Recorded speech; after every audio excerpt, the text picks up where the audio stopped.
All right, I never thought in a million years that I would actually be talking about Shawn getting married, but hey, it's Girl Meets I Do, and Shawn got married. Well, I just knocked something over. But anyway, this is the Girl Meets World episode that didn't feel like the Girl Meets World episode. This feels like a Boy Meets World continuation, something that should have happened when the series was actually on the air. Now, for Boy Meets World, we all know who had the best happy ending of all happy endings, and that's definitely Corey and Topanga. But Shawn got bupkis. But in this feels like this was something that's supposed to happen in Shawn's life, but never did. And I really wish it happened when the series was on the air. But the fact that it's happening here, I am cool with that. But honestly, it really feels more like a nostalgic episode for me, because you saw more of the characters from Boy Meets World than with Girl Meets World. You just saw Maya and Riley, and occasionally Augie and Ava.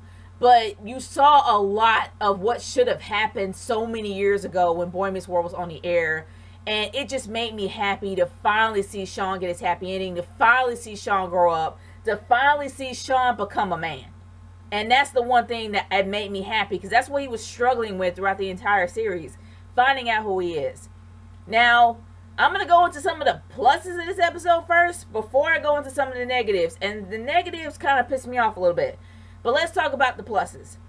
This is an episode of growth, in my opinion. For those that actually saw Boy Meets World on up to the finale, the series finale of the show, we saw that Shawn was not the sharpest knife in the drawer. He was not. But when college came around, he actually did grow up, and he started to become a little bit more mature.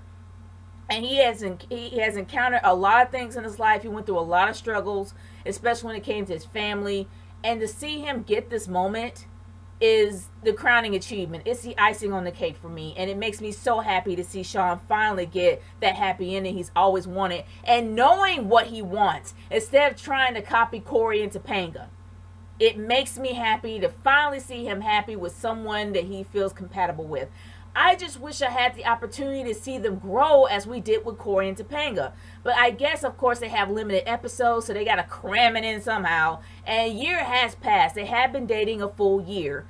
And I'm just going by my own personal theory here. I think they have been dating for a while. It's not something that's going to be rushed. I just wish we were able to see that. But other than that, it was great to see Mr. Feeney. I'm so happy. I'm happy to actually see Mr. Feeney. I haven't seen Mr. Feeney since the beginning of season 1. And also since, gosh, I mean, he definitely has gotten a lot older, I'll tell you that. But to know that he's a justice of the peace was just great. It really was. And what made me really happy was that the guys stayed at home. Like, I was happy that the guys were not there. I was happy that Smackle was not there. This should be a moment about Shawn and Katy, and it was. They didn't add any unnecessary drama, even though unnecessary drama would mean having Angela come back, which is something I wanted, but that's done. Like, they killed that off a long time ago. But other than that, to actually have this episode about Shawn and Katy's wedding, and also about the fact that Maya was just going through a lot of anxiety because she did not want to lose Shawn like she lost her dad. But it's like she really does love Shawn like a father. And she doesn't want to go through the same pain as she did when her dad left, as well as seeing her mom go through that same pain when he left, when Kermit left. I can't believe his name is Kermit. But other than that, it was really, I mean, the fact that Maya was able to understand that, hey, Shawn really does love her mom, and he's like, look, there's no way that I can prove it. I would have been satisfied until they moved on later on in the ending. And I'm going to go into that, and I guess I'm going to go into some of the negatives.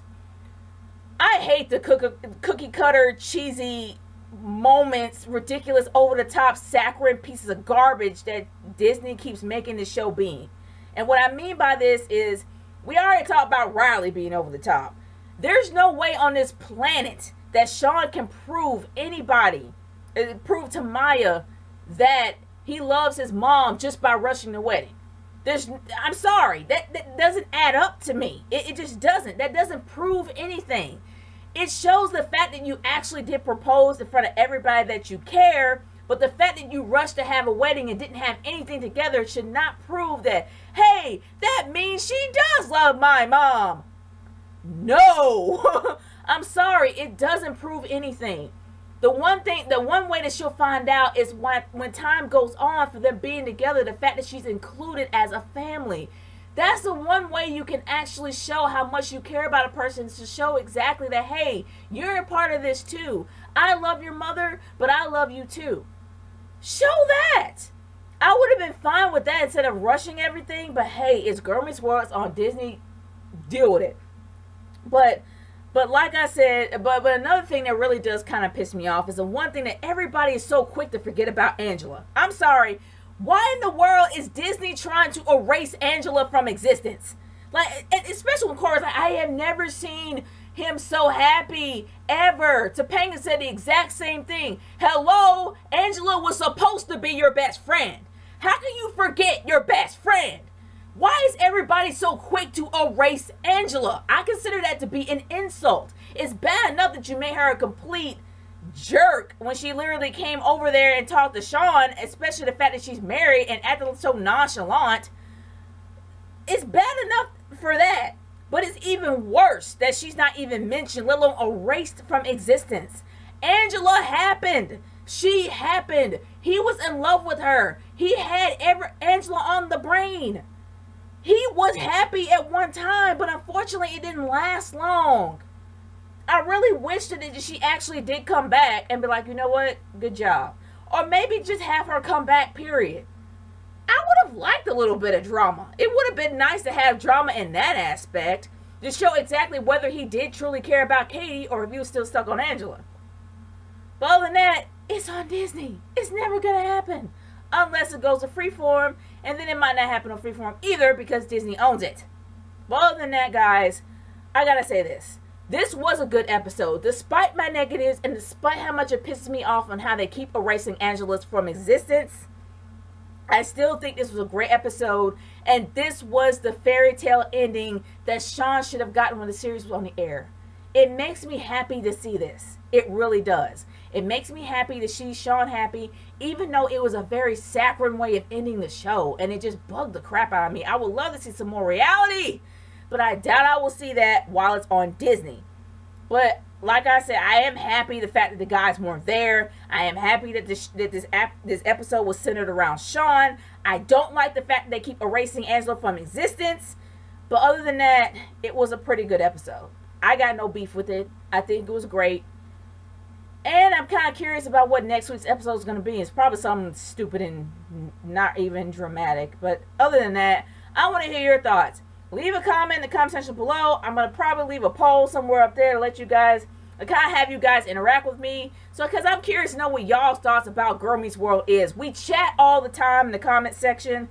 And I want to know what y'all's thoughts about this episode is. And I'm going to leave a poll somewhere up there for you guys to click on. And just let me know what you're thinking. But other than that, guys, I am done here. It's your girl 30 signing off. Peace out. Later.